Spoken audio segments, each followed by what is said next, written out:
안녕하세요, 여러분. 오늘은 중년 이후에 많이 겪게 되는 이석증에 대해 알아보려고 합니다. 최근 김혜경 여사가 이석증 진단을 받았다는 소식이 전해지면서 많은 분들이 이 질환에 대해 궁금해하고 계신데요. 사실 이석증은 5년 사이에 무려 25%나 급증한 우리 주변에서 흔히 볼 수 있는 질환입니다. 여러분도 혹시 갑자기 고개를 돌리거나 일어날 때 세상이 빙빙 도는 경험 해보신 적 있으신가요?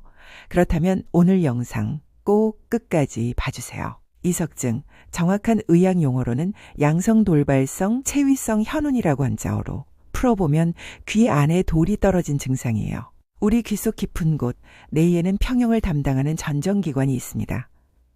여기에는 우리 몸의 균형을 잡아주는 작은 돌가루 같은 물질, 바로 이석이 있어요.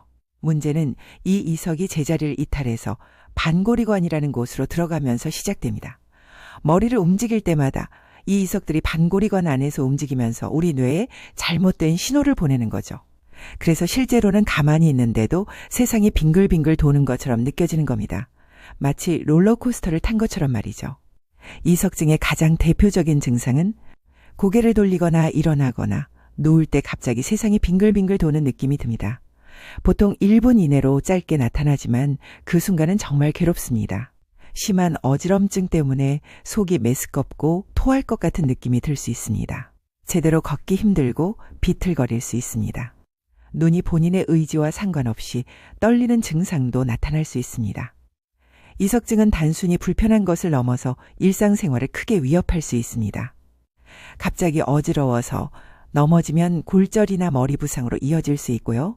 특히 고령자의 경우 낙상사고로 인한 합병증이 더 심각할 수 있습니다. 또한 운전 중이나 계단을 오르내릴 때 증상이 나타나면 정말 위험한 상황이 될 수 있습니다. 최근 통계를 보면 이석증 환자가 5년 사이에 25%나 증가했다고 합니다. 특히 50대 이상에서 많이 발생하는데요. 그 이유는 무엇일까요? 나이가 들면서 이석을 제자리에 붙들어주는 물질이 약해집니다. 마치 낡은 접착제처럼 말이죠. 골다공증이나 비타민 D 부족은 이석의 구성 성분인 칼슘 대사에 영향을 줍니다. 과거에 머리를 다친 경험이 있다면 이석증이 생길 위험이 높아집니다.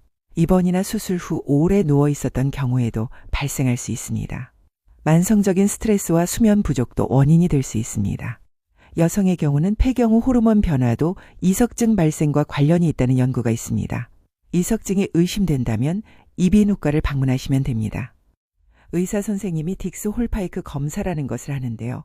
환자를 앉힌 상태에서 갑자기 눕히면서 머리를 45도 정도 돌려 어지럼증과 안진이 나타나는지 확인합니다. 이 검사로 대부분 진단이 가능하고 필요하면 MRI나 CT 같은 추가 검사를 할 수도 있습니다. 좋은 소식은 이석증은 치료가 잘 되는 질환이라는 점입니다. 이석치환술 물리치료는 가장 효과적인 치료법입니다. 애플리수기법이나 세몽수기법이라고 하는데 머리와 몸의 위치를 특정한 순서로 움직여서 이탈한 이석을 원래 자리로 돌려보내는 방법입니다. 보통 1에서 3회 정도면 80에서 90%가 호전됩니다. 약물치료는 심한 어지럼증이나 구토를 완화하기 위해 일시적으로 약을 쓸 수 있지만 근본적인 치료는 아닙니다. 아주 드물지만 재발이 심하고 다른 치료로 효과가 없는 경우에만 수술을 고려합니다. 자가치료는 부분적으로 가능하지만 주의가 필요합니다.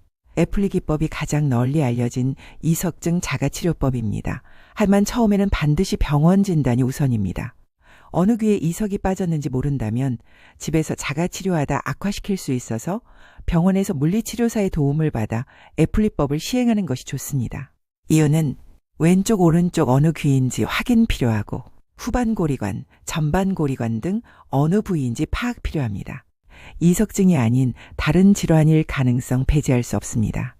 은이석증을 예방하는 방법은 가벼운 산책이나 스트레칭으로 혈액순환을 좋게 하세요.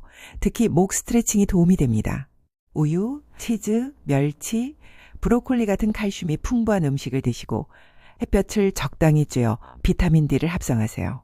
하루 7에서 8시간 숙면을 취하는 것이 중요합니다. 명상, 요가, 취미 활동 등으로 스트레스를 관리하세요. 술과 담배는 혈액순환을 방해하고 뇌의 기능을 떨어뜨립니다. 일상생활에서 주의할 사항은 갑자기 일어나거나 고개를 휙 돌리지 말고 천천히 움직이세요. 침대가 너무 낮으면 일어날 때 어지러울 수 있으니 적당한 높이로 조절하세요. 너무 낮은 베개보다는 머리가 약간 높게 유지되도록 하세요. 하루 1.5에서 2리터 정도의 물을 마시는 것이 좋습니다. 이석증은 재발률이 약 50% 정도 됩니다. 한번 겪었다면 정기적으로 브란트 다로프 운동이나 평형 운동을 하세요. 처음 증상이 있었던 쪽으로 누워 자는 것을 피하세요. 증상이 다시 나타나면 바로 병원을 방문하세요. 오늘은 중년 이후 급증하는 이석증에 대해 알아봤습니다. 이석증은 흔한 질환이지만 적절히 치료하면 대부분 좋아질 수 있어요. 하지만 방치하면 낙상이나 사고로 이어질 수 있으니 증상이 있다면 꼭 병원을 방문하시기 바랍니다.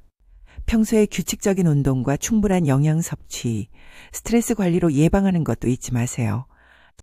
여러분의 건강한 노후를 위해 오늘 영상이 도움이 되었기를 바랍니다. 영상이 유익하셨다면 좋아요와 구독 부탁드리고요. 궁금한 점은 댓글로 남겨주세요. 건강하고 행복한 하루 되세요. 감사합니다.